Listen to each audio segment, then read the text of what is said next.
So good morning guys. तो चलिए start करते हैं आज के यानी कि 23 जनवरी के इंपॉर्टेंट करंट अफेयर्स को। तो इस प्रश्न में आपसे क्या पूछ रहे हैं, अभी हाल ही में किस राज्य सरकार ने दीनदयाल उपाध्याय भूमिहीन कृषि मजदूर कल्याण योजना इसको शुरू किया है? तो इसका सही उत्तर हो जाएगा छत्तीसगढ़ ने।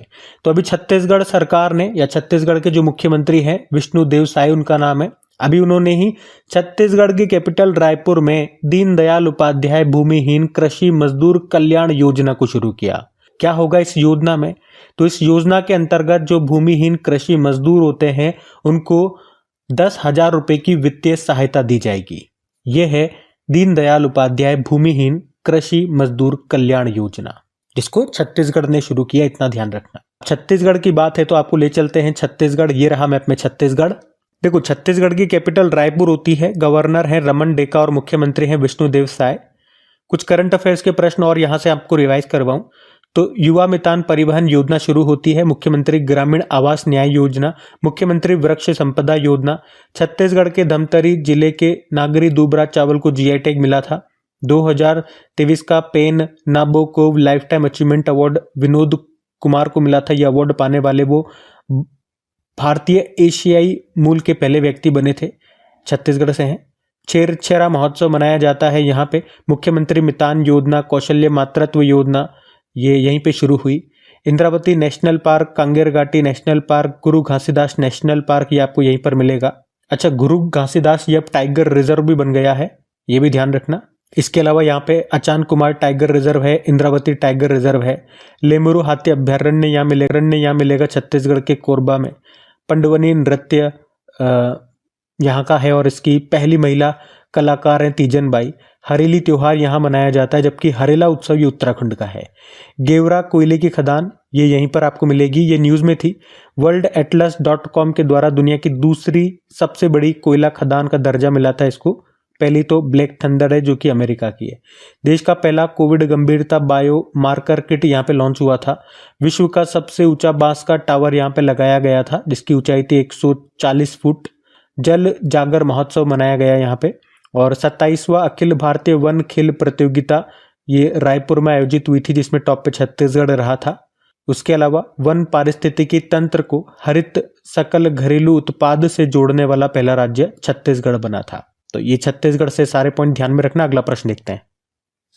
फिर अगले प्रश्न में पूछ रहे हैं, अभी हाल ही में कौन सा देश ब्रिक्स समूह का नवा पार्टनर स्टेट बन गया है, यानी कि भागीदार देश बन गया है? तो सही उत्तर हो जाएगा नाइजीरिया। तो याद रखेंगे नाइजीरिया अभी इसने ब्रिक्स ग्रुप में भागीदार देश के रूप में शामिल होने की घोषणा कर दी है। और ये नाइजीरिया जो है ये इसका पार्टनर स्टेट बना है, भागीदार देश बना है, जबकि जो मेंबर स्टेट हैं वो अभी 10 ही हैं। और पूछो कि नाइजीरिया कौन से नंबर का भागीदार देश बना है? 9वें नंबर का। इससे पहले 8 कौन कौन से हैं इसमें? बेलारूस है, Bolivia, Cuba, Kazakhstan, Malaysia, Thailand, Uganda, Uzbekistan, ये ऑलरेडी इसके भागीदार देश हैं। एग्जाम में ये आपसे नहीं पूछेंगे कि कौन कौन से हैं, लेकिन अभी जो रिसेंटली शामिल हुआ है वो जरूर पूछ सकते हैं कि पार्टनर कंट्री अभी रिसेंटली कौन सा बना है, कौन से नंबर का बना है? तो नाइजीरिया बना है। अच्छा, अब यहाँ पे ध्यान से सुनना, बहुत सारी इंपॉर्टेंट चीजें मैं आपको रिवाइज कराऊंगा। पहले नाइजीरिया की बात हुई है तो मैं नाइजीरिया के स्टैटिक्स सारे आपको रिवाइज कराता हूँ। पहले नाइजीरिया ले चलता हूँ, फिर ब्रिक्स आपको रिवाइज कराऊंगा, और अभी जिन भी संगठनों में नए नए जो भी सदस्य देश बने हैं वो आपको रिवाइज कराऊंगा। तो पहले ये देखो मैप में नाइजीरिया अफ्रीकी देश है, और आप कह सकते हो ये अफ्रीका का सबसे ज्यादा पॉपुलेशन वाला देश है। कैपिटल होती है इसकी अबूजा, करेंसी है नाइजीरियन नायरा, और प्रेसिडेंट अभी पिछले साल ही बने थे, बोला टिनुबू उनका नाम है।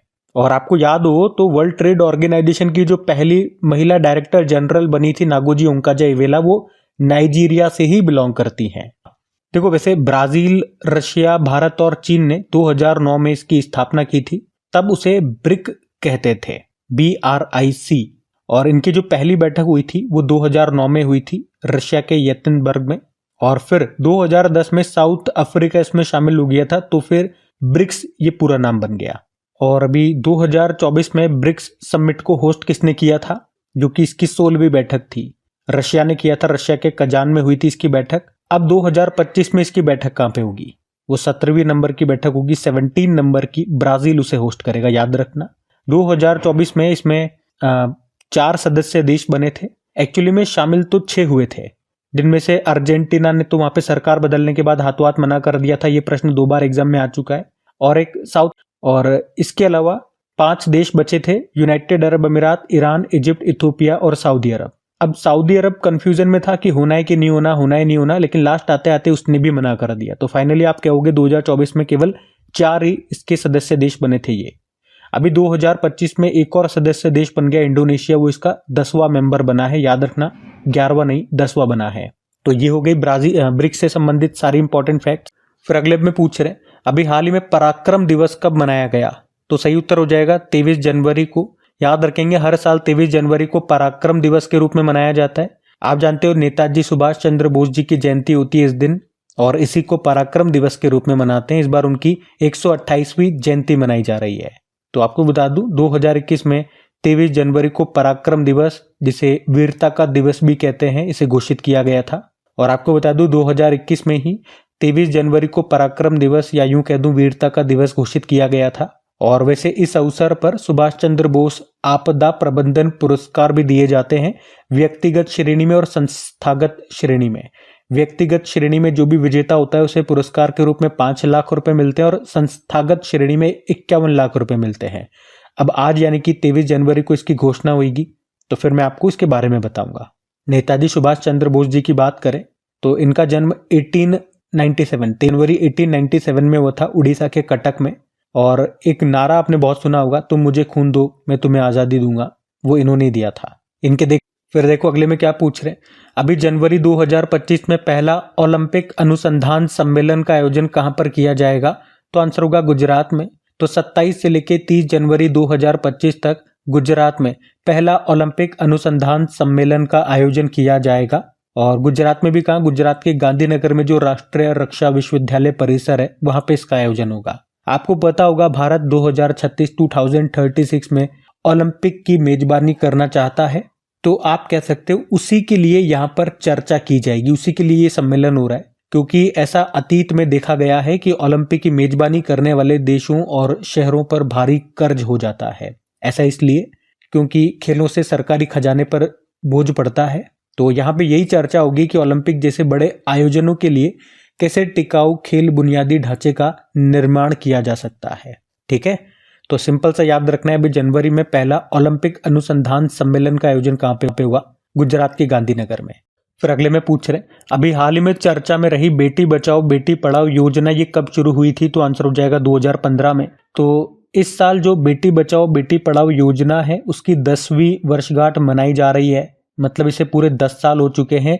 तो अगर पूछे इसकी शुरुआत कब हुई थी तो मोदी जी ने ही इसकी शुरुआत की थी 22 जनवरी 2015 को। और ये प्रश्न एक बार एग्जाम में आ चुका है, डेट आपसे पूछी गई थी तो याद रखना। पूछे कहां से शुरू किया था? हरियाणा के पानीपत से इसकी शुरुआत हुई थी। उद्देश्य क्या था? लिंग भेद को समाप्त करना। अब 10 सालों में इस योजना में क्या क्या उपलब्धियां हमें देखने को मिली है? तो लिंगानुपात में सुधार हुआ है। कितना हो गया? 919 से बढ़ के 930 हो गया। 2023-24 तक का यह आंकड़ा है, डेटा है। उसके अलावा माध्यमिक शिक्षा में लड़कियों का सकल नामांकन अनुपात कितना रहा? 75.51 परसेंटाइल से बढ़ के 78% हो गया। और संस्थागत प्रसव इंस्टीट्यूशनल डिलीवरीज, इसमें भी परसेंटेज बढ़ गया है 61% से 97.3%। अब संस्थाओं में डिलीवरी प्रसव होता है।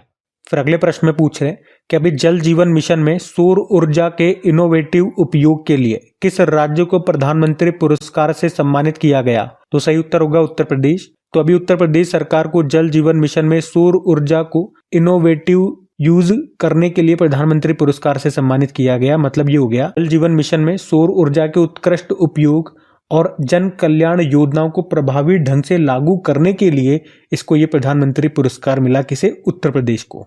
फिर अगले प्रश्न में पूछ रहे हैं हाल ही में दुनिया की सबसे लंबी सुरंग ये किस देश ने बनाई है? तो सही उत्तर हो जाएगा चाइना ने। तो अभी चीन ने दुनिया की सबसे लंबी एक्सप्रेसवे सुरंग का निर्माण पूरा कर लिया है, जिसकी लंबाई है 22.13 किलोमीटर।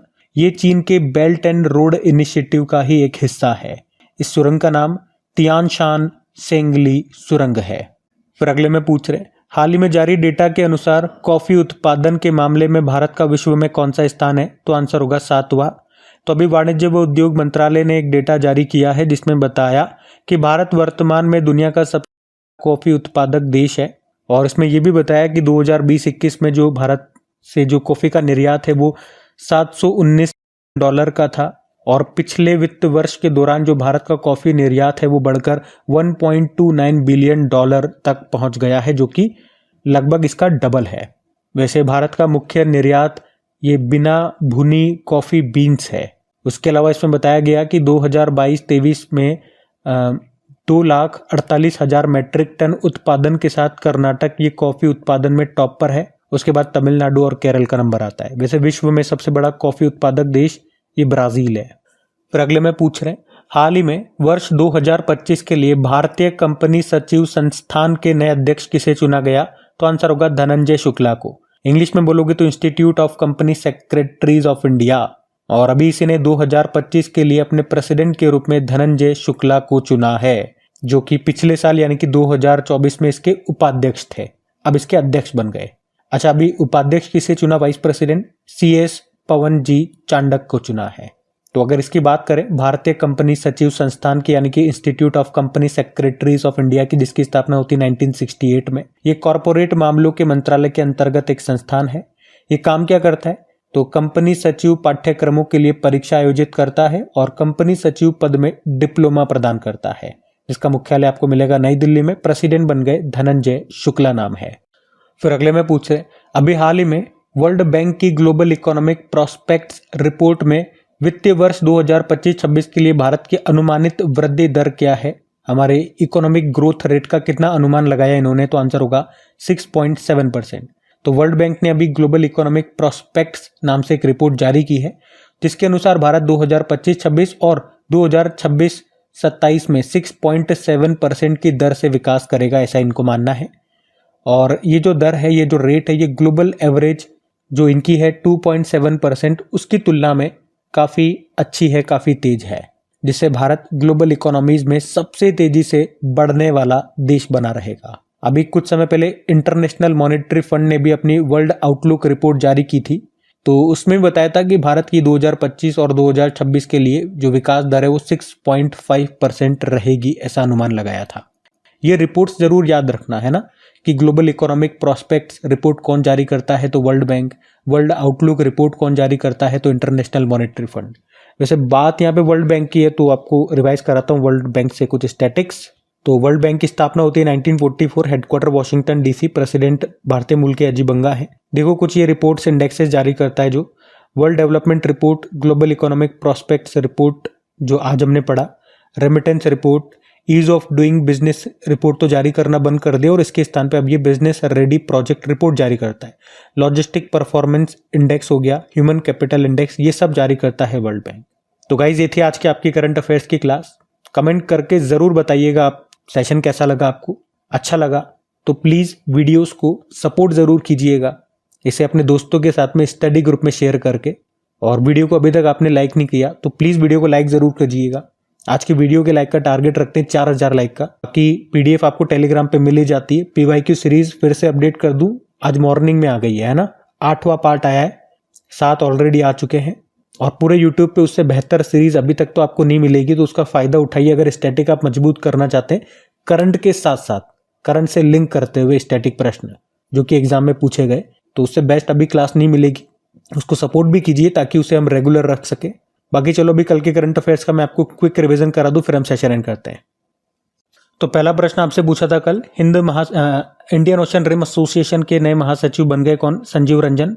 फिर पूछा था कि भारत सरकार ने व्यावसायिक दस्तावेज प्रबंधन के लिए किस नाम से एक डिजिटल प्लेटफॉर्म लॉन्च किया? NTT locker. खान मंत्रालय ने कहां पर तीसरे राष्ट्रीय खनन मंत्रियों के सम्मेलन का आयोजन किया? उड़ीसा के कोणार्क में। और चर्चा में रही ट्रोजन गन को भारत ने किस देश के साथ मिलकर के विकसित किया? फ्रांस। और अभी 21 जनवरी 2025 को किस राज्य ने अपना स्थापना दिवस नहीं मनाया? मतलब किसने मनाया ये बात कर ले तो मेघालय, मणिपुर और त्रिपुरा ने मनाया।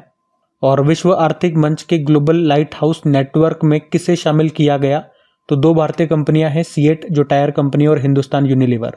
और भारत सरकार ये फिलीपींस के बाद किसे ब्रह्मोस मिसाइल का निर्यात करेगी? इंडोनेशिया। और भारत के किस धरोहर स्थल को वर्ल्ड मॉन्यूमेंट वॉच सूची 2025 में शामिल किया गया? मूसी नदी के ऐतिहासिक भवनों को। इसके अलावा गुजरात के भुज हिस्टोरिकल वाटर सिस्टम को भी। कोकबोरोक भाषा दिवस ये किस राज्य में मनाया जाता है? त्रिपुरा में 19 जनवरी को होता है। और एनडीआरएफ ने अपना स्थापना दिवस मनाया 19 जनवरी को ही। चलो कल का भी होमवर्क प्रश्न देखते हैं और सेशन एंड करते हैं। तो कल के वीडियो में पूछा था वर्ल्ड कंज्यूमर राइट डे कब मनाया जाता है, तो आंसर होगा इसका 15 मार्च को। आप सभी ने प्रश्न का बिल्कुल सही उत्तर दिया। अब ये रहा आज का आपका होमवर्क प्रश्न।